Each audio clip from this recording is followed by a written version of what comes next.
All right, we're coming back for take 3 of this one. All right, I'm going to try this again. The first one came out very garbled.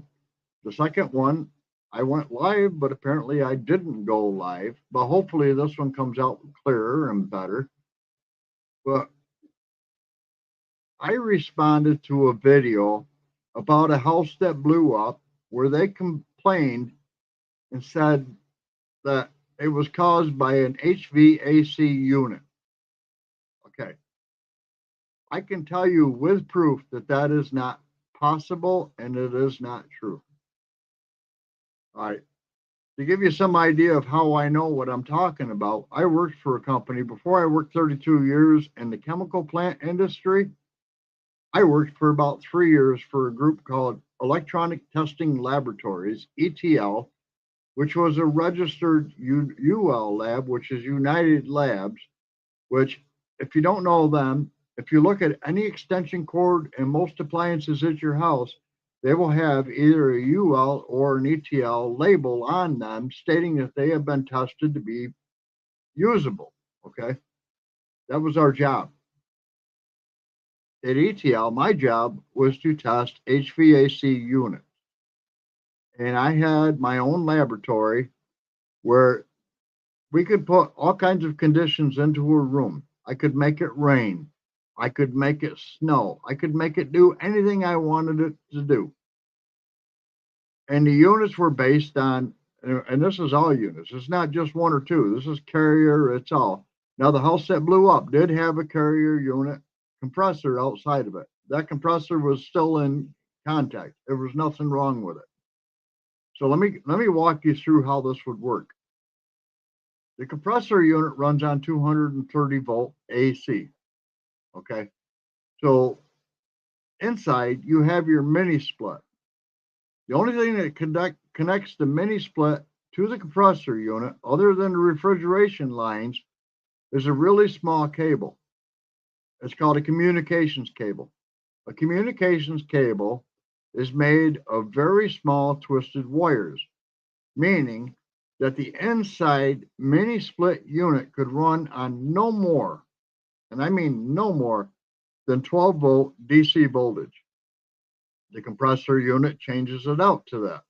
So it can run with the communication. In other words, those wires couldn't be run together, and the electrical part of it would have to be run as a regular electrical line, which would be like a 1220, or a plug-in that plugs into an outlet. They don't have that. So it runs through the communication line. So it has to be 12 volt AC line or DC line. Okay. Refrigerant. Everybody says, but refrigerant is highly explosive. Yes, it is. At certain temperatures, it very much is. But you have to reach those temperatures. Those temperatures are 230 degrees Celsius. That equals 433 degrees Fahrenheit. Now, granted, the line could leak. It could put some refrigerant in the house, like CO2. Refrigerant will drop to the floor. It will slowly rise up, and it can fill a house. Hell, it could kill you because it will steal the oxygen out of the air from you. But what it won't do is blow up. Even if you had the pilot on your stove or your water heater with a pilot in the basement, it can only blow up under certain conditions. And the first condition has to be it has to reach that 230 degrees C or 433 degree Fahrenheit temperature. That's the only way that that becomes an explosive. The only way. A typical fire will burn anywhere from fucking, I don't know, 780 degrees Fahrenheit to maybe 2300 degrees Fahrenheit.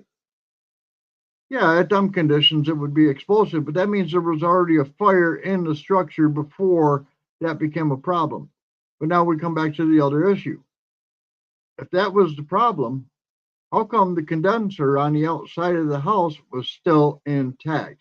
Meaning, if the refrigerant in that little mini split inside the house caught on fire, it would burn up through the line and go out to the condenser and blow the condenser up too, right?